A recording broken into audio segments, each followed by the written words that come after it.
Are you tired of all those fitness hacks online? You know, the ones that promise you the world but never really deliver? Well, in today's explainer, we're going to cut right through all that noise. We're diving deep into the actual science of how muscles grow so you can finally start training smarter, not just harder. Okay, let's just get right into it. If you're on social media, your feed is probably a war zone of conflicting fitness advice, right? One so-called guru swears by a technique, and the next one tells you it's a complete waste of your time. It is absolutely enough to make your head spin. So the real question is, how do you even begin to separate the real science from all the snake oil? Today, we're putting two of the most hyped-up techniques out there under a scientific microscope. We're talking about lengthened partials and that legendary mind-muscle connection. Are they the secret keys to unlocking brand new gains, or are they just another fitness fad? Let's find out. So, here's our game plan. First, we're going to dissect the whole range of motion debate. Then, we'll unravel the mystery behind the mind-muscle connection.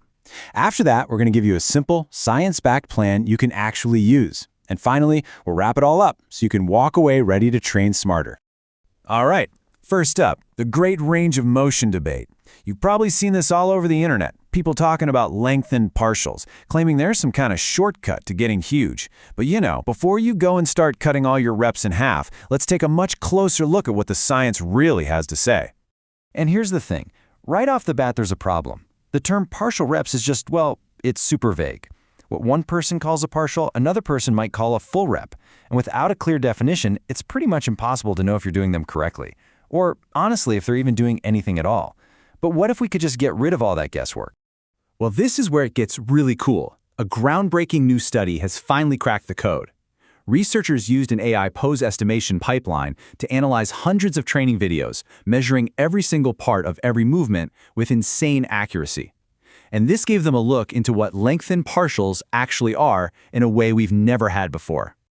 So what did the AI find? Well, it turns out a lengthened partial, or what scientists call a PROM, is all about training in that stretched position. So picture the very bottom of a bicep curl, or when you're deep in a squat. That's the sweet spot we're talking about here. And here it is. This is the big number. The AI analysis found that, on average, a true lengthened partial is performed through just 56% of a full range of motion. Now this is a total game changer. Because for the first time, we have a clear, data-backed definition we can actually work with. But it's not just about a shorter range of motion. The AI also discovered that partials are totally different in other ways too. The reps are faster, especially on the way down. They're way more inconsistent from person to person.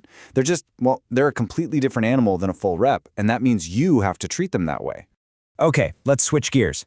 We're going to talk about a concept that's basically as old as bodybuilding itself, the mind-muscle connection. The whole idea is simple, right? The more you can feel a muscle working, the more it's going to grow. But is there actually any real science to back that claim up? It sounds so good, doesn't it? Just feel the burn and you'll get the gains you want. It's such an appealing idea. But as we're about to see, the actual science tells a very different story. So the research really breaks this down into two different types of focus. You've got an internal focus. That's when you're thinking about the muscle itself, trying to squeeze it. And then you have an external focus, and that's when you're just thinking about the goal, moving the weight. And when it comes to pure strength, the science is absolutely crystal clear. An external focus is king. Study after study has shown that if you just think about moving the weight, you will lift more. In fact, trying to focus internally can actually make you weaker. And there's a reason for this. It's something called the constrained action hypothesis. Think of your body like a huge team of construction workers trying to lift a heavy beam. When you focus on just one muscle, you're like a foreman who's screaming at only one worker. The rest of the team has no idea what to do, and the whole operation just grinds to a halt. Okay, so the mind-muscle connection is a total no-go for strength. We get it. But what about for muscle growth? For hypertrophy? I mean, this is where it's supposed to work its magic, right?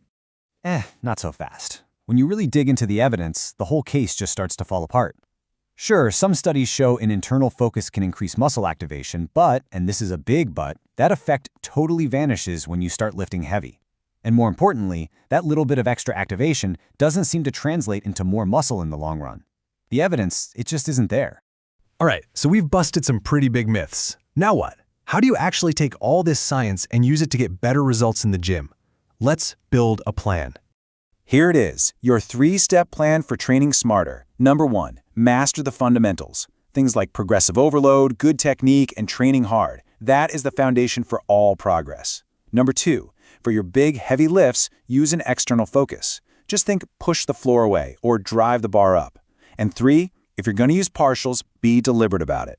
Aim for that 56% range of motion we talked about and be as consistent as you can.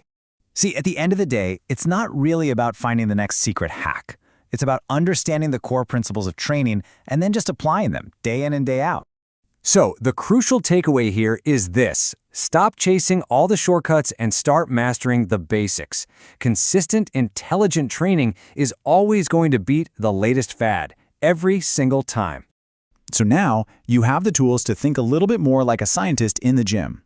My question for you is, what fitness myth are you going to start questioning next? Let us know down in the comments. And hey, if you want more science-backed fitness content just like this, make sure you're subscribed. Thanks for tuning in.